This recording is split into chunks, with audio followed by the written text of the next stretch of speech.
Hi, this is Harry Guinness for Tuts Plus. In this tutorial, I'm going to show you how to dodge and burn in Photoshop. Dodging and burning is selectively brightening, that's dodging, or darkening, burning, areas of your image to make it more appealing. Take this photo for example, it's one I shot of a street performer called Sha. This is the image straight out of the camera. This is it after I converted it to black and white and made some local adjustments in Lightroom. Then this is the image after it was fully dodged and burned. As you can see, his face is much brighter, the crowd is much darker, there's quite a heavy vignette that really pulls you straight into the centre where I want you to look, which is at Shah going under the burning limbo pole. Here it's a much flatter image, it doesn't have the same effect. In this tutorial I'm going to show you 3 different ways to dodge and burn in Photoshop. I'm going to show you first with Photoshop's native dodge and burn tools. Second, using soft light layers for non-destructive dodging and burning. And third, using curves layers to get super local effects. First up, I'm going to show you Photoshop's official dodge and burn tools. They've been in Photoshop for years, and because of that, they have one unfortunate drawback. They're destructive. Any modification you make with them is permanent. You can't go back and tweak them easily. The methods for dodging and burning I'll show you later allow you to go back and change anything you've done. Whereas with these, if you decide you don't like what you've done, you have to start again at the beginning. Because of that, you're much better off working on a duplicate of your image, but that means you must accept all the changes you've made up till that point. A more modern workflow, now that computers are powerful enough for it, is non-destructive. You're using smart objects and adjustment layers, which the later methods fit much better. This is an image of a homeless man I took on the streets of Dublin. His name is Martin. This is the image that after it's been converted to black and white and some simple adjustments have been made. And this is the image after I spent a while dodging and burning it. When I took the image, there was very bright side light, the sun was quite low, and it was shining right across his face. You can see the big shadow his hat was causing in the unedited version. I probably spent half an hour getting everything here how I like it, so we won't reach quite this level, but still I'll use it to show you the tools. As I said, you're better off working on a copy of your image rather than the image itself. Do all your basic adjustments, convert to black and white, use any contrast adjustments you wanted to. Once you've settled on that, create a duplicate. You can use Command J or Control J if you're on Windows to create a duplicate of the layer, and then do all your dodging and burning on that. You can find the dodge and burn tools in the menu over on the left. Click on the lollipop like one, which is the dodge tool. The burn tool is like 2 fingers pinched together. We're going to start with the dodge tool. Once you have them selected, all the options appear in the top bar there. It uses regular brushes. When you're dodging and burning, you really want to have a feathered edge. Unless you have a specific reason for using a hard edge, I really advise that you only used a fully soft or almost fully soft brush when you're dodging and burning. Next, you select the range. You can choose to affect either just the shadows, the midtones, or the highlights. Normally, you're just going to leave it on midtones, but if you're just trying to brighten a really dark area in a high contrast area, you might select shadows, and likewise, if you're trying to do the opposite, you might just select highlights. Exposure is how strong the effect is for each brush stroke. You can really start with that quite low and just build it up. Somewhere around 20% is probably perfect, and then just build it up and layer it up. Especially seeing as the dodge and burn tools are destructive, you really don't want to go too far and have to start again and do 15 minutes worth of work all over again. The protect tones checkbox should really be checked. This just stops you creating any unnatural sort of color casts in a color image. Obviously this is a black and white image, so there's no tones that need protecting, but it's always worth leaving on anyway. Right, so we have a duplicate layer to work with, and we've got our dodge tool selected. So I'm going to zoom in on the face here and the area that I want to be working on. I've got a nice soft brush selected, but it's probably a bit too big, so just make that slightly smaller. I'm using a Wacom tablet. If you don't have one, I'd recommend you get one. It makes work like this much easier. To do it, we're just going to start painting in the brightness, and you can see instantly that the areas start to get brighter. Because I've got the exposure set quite low, it means that I can build up the effect with multiple brush strokes. If I want to brighten up his cheek a bit more there, I can go back over it. That might be a little bit much, so I can hit Command Z or Control Z if you're on Windows to undo it. To get a broad picture of how your work is coming along, you can just show and hide your working there. And as you can see, things are brightening up. Now I do want this area to be brightened up a bit more. This is quite a dark area. It probably falls in the shadows range, so I might select shadows there and then apply a little bit of dodging in there and see what that does. I can use Command Z to swap a step forward and a step back to see whether I like the effect, and I think that's probably quite good. It's brightening up the dark area nicely. Could probably do it doing a little bit similar over there. Next up, we're going to darken his beard. So I'm going to pan down to his beard and zoom out a bit so we can see it a bit better. Particularly over on the left side of his face, we're not really getting the contrast that I want from the beard. It needs to be a bit darker here so we can see it. So I'm going to click on the dodge tool, select the burn tool. I want to be working at least on the midtones first, but I might well go up to the highlights in a second. Exposure 50% is probably too high. Bring it down to about 33%. Nice big brush here because there's quite a lot of beard to work with, and I can just start to paint that in. And start to see a bit of the detail from the darker areas come back into it. Command Z allows me to see the change.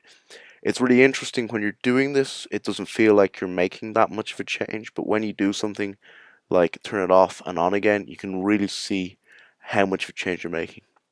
I'm going to switch up to the highlights and just give a short pass there and see what effect that has. Yeah, darkening it even more. Going to press Command 0 to go out to full screen. I'm going to just have a look at what the overall effect of these modifications are. You can see instantly that his face is much brighter. It's much less contrasty over by his eyes there. You can really see in under the hat in a way that you couldn't beforehand. Also, his beard has recovered a bit of the visual weight again. It's not just this blown out highlight. So even just 3 minutes of dodging and burning has really changed the way this image looks. It looks much better already. If I spent more time on it like I did earlier, we'd end up with something like this. We'd see the eyes are brightened up a bit more. There's even more contrast in the beard, and I've darkened the background. But as I said, that takes more time than I can devote to it in the screencast, seeing as I have 2 more methods of dodging and burning to teach. Next up, we have the method of dodging and burning. I'd use 80 or 90% of the time in Photoshop, using soft light layers. We're back with this image of Shah, the limbo dancer, and I'll just refresh your memory of the sort of look we'd be going for if we're going to spend probably half an hour or 40 minutes doing this very carefully. You can see his face is brighter. Also, there's a bit more contrast out of the flames. They've been darkened back a bit so they're not just blown out, and also there's a heavy vignette going on around the crowd. The best thing about dodging and burning with soft light layers is that it's totally non-destructive, unlike the dodge and burn tools I showed earlier. You can always go back and tweak, and also the layers are nice and small. They're simply empty layers that you're then painting effects into, so you can have quite a few of them without making your file size too ridiculous. So to get started, create a new layer, Command Shift N, Control Shift N on Windows. You get the chance to name your layer. Dodge and burn is always a good idea, as well as the area you're likely to be working on. In this case, I'm going to work on this face. Then you need to set the blend mode from normal to soft light. Soft light works by when you paint in white on it, it brightens the underlying image, and when you paint in black, it darkens it, and then any range of values in between has a slightly more or less pronounced effect, with neutral grey being absolutely neutral. Tick the box that says fill with soft light neutral colour, 50% grey. Click OK, and you're ready to start. With this, you're just working with the brush tool, so hit B to get your brush. Bit smaller than that, obviously. You're just working with the brush tool and painting onto the dodge and burn layer. If you want to darken an area, you want to burn it, just paint in black, and if you want to brighten it, just paint in white. You can use the X key to swap between your foreground and background colors, and if your colors aren't white and black, you can use D just to get back to the defaults. You need to set the opacity you want to paint at up at the top of the menu there. You have two options for ways to do this. You can either paint at 100% and then set a layer opacity, or you can paint at a value of less than 100% and build up the effect. If you're dodging or burning a very small and uniform area, it's probably better to paint in with 100% opacity up here and then use the layer opacity to change the effect. If you're painting an area that you're not sure how much you're going to dodge and burn the specific parts of it, then you're probably better off working with brush opacity and then leaving the layer opacity as it is. You can always dial back both of them if you want to. So I'm going to zoom in on his face and get started. As I said, this needs to be brightened, so I'm going to press X to grab white. Before I start, I'm just going to check I've got a nice soft brush. As I said earlier, you really want to be using a soft brush for this rather than a hard brush. 50% opacity might be too much. You know, drop that back to 20%. You can use the number keys at the top as a shortcut for any opacity value. 0 is 100%. So I'm just going to start to paint in this effect here. It's nice and feathered, so I don't have to be too careful. In fact, things tend to look a bit more natural when the edges are a little bit rough rather than really sharp. Okay, let's have a look at how that's coming along. Yeah, that's brightening up there nicely. I need to go in closer to get in underneath the limbo pole. I don't want to brighten up his clothes too much. One disadvantage that dodging and burning with soft light layers has over the dodge and burn tools is you don't get the same level of control over the shadows, midtones and highlights. If I was using the dodge and burn tools here, I'd probably use shadows as a selection and just try and brighten them up. But they're almost close to pure black, so I don't know how much effect it would have. Anyway, have a look. Yeah, that's brightening that up nicely. You need to be careful not to go too far outside the bounds. Even though a feathered edge does look good, if you go too far outside, you'll start to get things looking a little unnatural. I probably actually want to burn that bit rather than dodge it, just to get it a bit more in character with the rest of the face. So I hit X to grab black and then just start to paint in black. If you're working with soft light, you're able to work away on the same layer and just switch between white and black to switch between dodging and burning. Zoom out, let's have a look, see how that looks. Command 0 will make it fill the screen and go to the center, which is probably what I want to do. And so there's what we've done, and that's what it was before. Okay, I think that's quite good. Maybe it's a little too much, and if you feel it's a bit too much, you can just dial back the layer opacity. So roll that back, maybe about 77%. That's perfect, nicely brightening it up. Next, we're going to burn the fire, darken that a bit. So I'm going to create a new dodge and burn layer, name this dodge burn fire, and then the same thing, set the blend mode to soft light, Fill with soft light neutral color. Okay. Zoom in on the fire.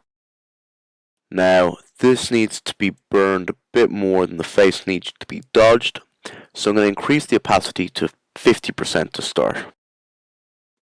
Create a slightly bigger brush so that we're affecting the fire and just start to paint in and just darken out those areas there so that the fire starts to have a bit more visual weight. It doesn't actually need too much work given to it. I think that's the sort of effect I'm looking for. Yeah, I could probably do it being slightly neater, but I think that will do quite nicely for this effect. You can see that it just allows you to see the individual tendrils of flame much better with the background and the gaps between them slightly darkened. Finally, we're going to add that heavy vignette to really pull focus into Shah in the center. So we're going to create a vignette layer. We're going to once again use a soft light blending mode. Fill with soft light neutral color, 50% gray. Hit OK. Again, we're going to be using black to burn. I'm going to set the opacity to 100%. I'm going to set the layer opacity to 30% to start, and then we can dial it in or out as we see fit. Nice big brush, because I want to be working with nice broad strokes. Start up here and around. It's got a nice big feathered edge, so even though the brush is technically going quite close to Shah, it's going to be a feathered effect, so it won't be obvious. Okay, I think that's the vignette we want. Then we're just going to increase the layer opacity, slowly dial it in until we get the effect. Let's have a look at the effect. That's really pulling the crowd back. If at any point you think you might have gone too far and you want to have a sort of eraser effect, just type 50% into the brightness value there in the HSB values to get 50% grey, and then you can use that like the eraser. If you use the actual eraser, you're going to erase the layer and get white, so you'll actually be dodging. Just paint a bit more of the vignette into that. And let's have a look at what we got there. You can then switch back and forth between it. Hit D to get your defaults. And then I'm just going to paint a bit more of the vignette back in behind there. And that's what we're going for. The final method of dodging and burning I'm going to show you is using curves layers. Curves layers are great for really local, small area dodging and burning, where you want to get a really specific effect and you don't want the sort of guesswork and broad brush strokes that comes in with using soft light layers. Take this photo of another homeless guy. This guy's name was Keith, and as you can see, his eyes are in quite a lot of shadow. The sun, I believe, was over on the back here, so there was a bit of fill light. It was quite a great day, but you can still see there's quite a lot of shadow underneath. Here is the final edited version. You can see the eyes are a lot brighter, and there's also the vignette really pulling focus onto Keith's face. So first we're going to do the eyes. To do that, grab a curves there, just click on curves in the adjustments. A couple of changes we want to make. First, we want to make sure the blend mode is set to luminosity. Like using the dodge and burn tools where you click the protect tones checkbox, using the luminosity blend mode stops any unnatural color casts happening. It's not as important because I'm using a black and white image, but it's good practice to get into. Now we need to zoom in on his eyes so we can see what we're doing. What we're going to do is we're going to create a curves effect for what we want to do. We're then going to mask it all black and then slowly erase the mask in the area where we want the effect. So I want to brighten up his eyes, so I'm just going to slowly click there, and I think that's about where I want it. Now obviously I don't want to brighten up the rest of the image, so I click into the mask and hit Command I, Control I if you're on Windows to invert the mask. You can see that goes pure black, so there's absolutely no effect. from the curves layer. We can close the adjustments panel over. Now grab my brush tool, the B key. Again, as with all the dodging and burning I've taught, we want a soft round brush. We don't need a 900 pixel one. Somewhere around that size is probably going to be better. Zoom in. You can paint in with an opacity of 100%, or I prefer to start to build it up. Even though we've gone for a super specific amount, it's better just to build these things up. So 40% is where I'm going to start, and then I'm just going to slowly start to paint it in, especially to the darker areas, not so much on the cheek as in the bags under his eyes and in to the eyebrow, and then move across to the other eye, and once again brightening up under his eye and the eyebrow. If you're painting with an opacity of less than 100%, you need to lift off to start to add brush strokes, otherwise it maxes out at whatever the opacity value you've set. We can turn that layer off and on, and we can see that even though it might not look like there's much of an effect when it's on, there's actually quite an effect. If we hit Command 0, zoom out, and yeah, I'm really happy with that. It's just making his eyes that bit more clear. To add the vignette, I would normally use a soft light layer, but you could also do it with a curves layer, which I'll do here. So click on that, grab another curves layer, change it to a luminosity blend mode, and then we're just going to darken it to about there. Click into the mask, Command I to invert it, grab the brush tool. You want a nice big brush when you're doing any sort of vignetting, and just painting it in to the areas where we want the vignette. Probably want to go to an opacity of 100% for this, because we don't really need it dialed back too much down around the hands. Perfect. And then just make the brush a bit smaller and around top of his head. And that's the vignette added. I like that. That's the eyes. And that's dodging and burning using dodge and burn tools, curves layers, and soft light layers. And finally, I just wanted to mention two quick things about dodging and burning. First, dodging and burning isn't limited to black and white. Although I've focused on black and white for this tutorial, it does work on color, as this image will show you.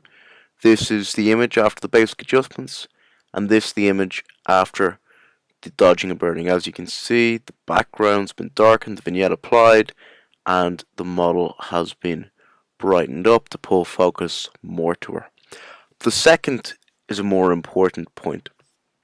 When you're dodging and burning, it's very easy to go too far, to just make a totally unnatural effect. You get caught in a feedback loop, brightening and darkening it, and brightening and darkening it.